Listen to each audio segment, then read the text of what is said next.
Hello, my name is Gautam Joshi and my registration number is 18 BCE 0201.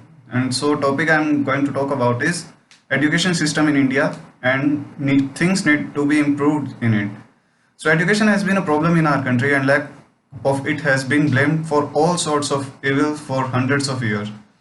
Even Rabindranath Tagore wrote lengthy articles about how Indian education system needs to change. Funny thing is that from the colonial time, few things have changed.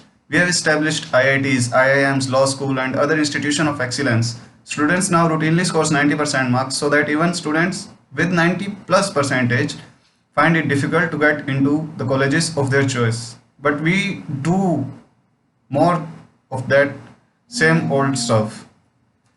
Rote learning still plagues our system. Students study only to score marks in exam and sometimes to crack exams like IIT, JEE, AIMS and CLAT. The colonial masters introduced education system in India to create clerks and civil servants, and we have to deviate much from the pattern till today. If once the youngsters prepared and for civil services and bank officers exam, they now prepare to become engineers. If there are a few centers of education excellence, for each of those there are thousands of mediocre and terrible schools, colleges and now even universities that do not meet even minimum standards. If things have changed a little bit somewhere elsewhere, things have sunk into further inertia, corruption and lack of ambition. Creating a few more schools or allowing hundreds of colleges and private universities to mushroom is not going to solve the crisis of education in our country. And a crisis it is. We are in a country where people are not going to solve the crisis of education and spending their parents' life savings and borrowed money on education, and even then not getting standard education and struggling to find employment of their choice. In this country, millions of students are victims of an unrealistic, pointless, mindless rat race. The mind-numbing competition and rote learning do not only crush the creativity and originality of millions of students every year, it also drives brilliant students to commit suicide. So, what needs to be fixed at the earliest? Here is my wish list. So focus on skill-based education. Our education system is general towards teaching and testing knowledge at every level as opposed to teaching skills. Give a man a fish and you feed him one day. Teach him how to catch fish and you feed him for a lifetime. I believe that if you teach a man a skill, you enable him for a lifetime. Knowledge is largely forgotten after the semester exam is over. Still, year after year, students focus on cramming information. The best crammers are rewarded by the system. This is one of the fundamental flaw of our education system. The second is reward creativity, original thinking, research and innovation. Our education system rarely reward what deserves highest academic accolades. Deviance is discouraged.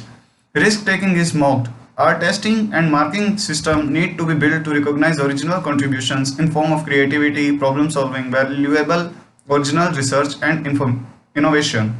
If we could do this successfully, Indian education system would have changed overnight. Memorizing is no learning. The biggest flaw in our education system is perhaps that it incentivizes memorizing above originality. And the third point, it gets smarter people to teach. For way too long, teaching became that century of the incompetent. Teaching jobs are until today widely regarded as safe, well-paying, risk-free and low-pressure job. Once a teacher told me in high school, well, if you guys don't study, it is entirely your loss. I will get my salary at the end of the month anyway. He would not put across the lack of incentive for being good at teaching any better. Thousands of terrible teachers all over India are wasting valuable time of young children every day all over India. It is high time to encourage a breed of superstar teacher. The internet has created the possibility the performance of a teacher now need to be restricted to a small classroom. Now the performance of a teacher can be opened up for the kid to see. The better teacher will be more popular and acquire more students. That's the way of the future. Read here about why I think that we are closing on the age of rockstar teacher.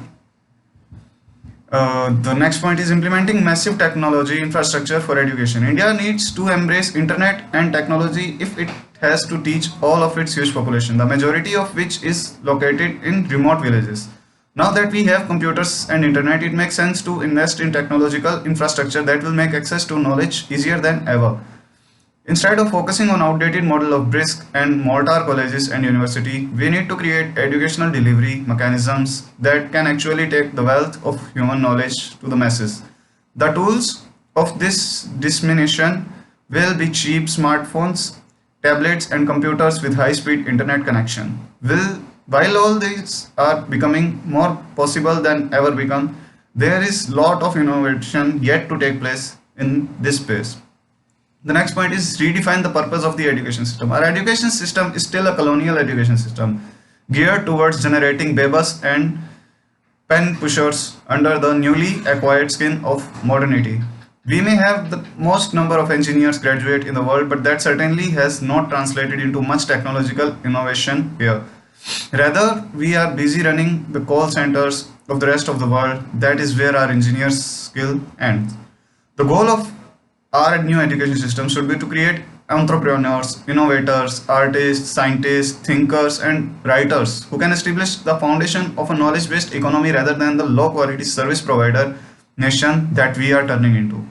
Next point is take effective deregulation. Until today, an institute of higher education in India must be operating on a not for profit basis. This is discouraging for entrepreneurs and innovators who could have worked in these spaces. On the other hand, many people are using education institutions to hide their black money and often earning a hefty income from education business through clever structuring and therefore bypassing the rule with respect to not earning profit from recognized educational institution. As a matter of fact, private equity companies have been investing in some education service provider companies, which in turn provides are so costly that are outside of the reach of most Indian students. There is an urgent need for effective deregulation of Indian education sector so that there is infusion of sufficient capital and those who provide or create extraordinary educational products or service are adequately rewarded. Next point is take mediocrity out of the system. Our education system today encourage mediocrity in student, in teacher, throughout the system. It is easier to survive as a mediocre student or a mediocre teacher in an educational institute. No one shuts down a mediocre college or a mediocre school. Hard work is always tough. The path of excellence is fraught and difficult. Mediocrity is comfortable. Our education system will remain subpar or mediocre until we make it clear that it is not okay to be mediocre. If we want excellence, mediocrity could not be tolerated. Mediocrity has to be discarded as an option. Life of those who are mediocre must be made difficult so that excellent.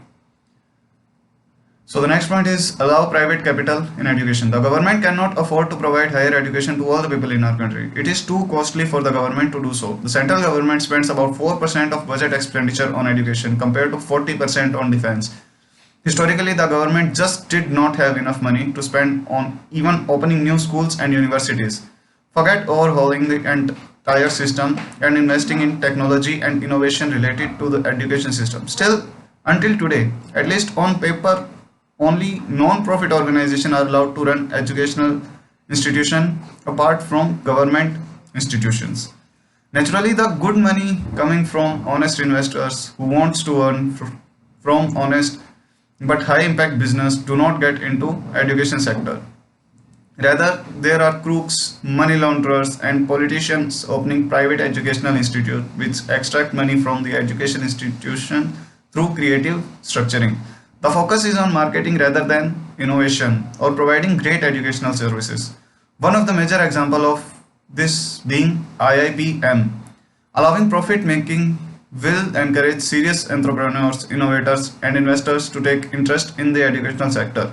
The government does not make enough money to provide higher education of reasonable quality to all of us, and it has no excuse to prevent private capital from coming into the educational sector. And my final point and the most important point is make reservation irrelevant. We have reservation in education today because education is not available universally. Education has to be rationed It is not a long-term solution. If we want to emerge as a country built on a knowledge economy, driven by highly educated people, we need to make good education so universally available that reservation will lose its meaning. There is no reservation in online education because it scales. Today, top universities worldwide are taking various courses online, and today you can easily attend a live class taught by a professor of Harvard University online if you want, no matter which country is belong to. This is the future. This is the easy way to beat reservation and make it inconsequential. Thank you.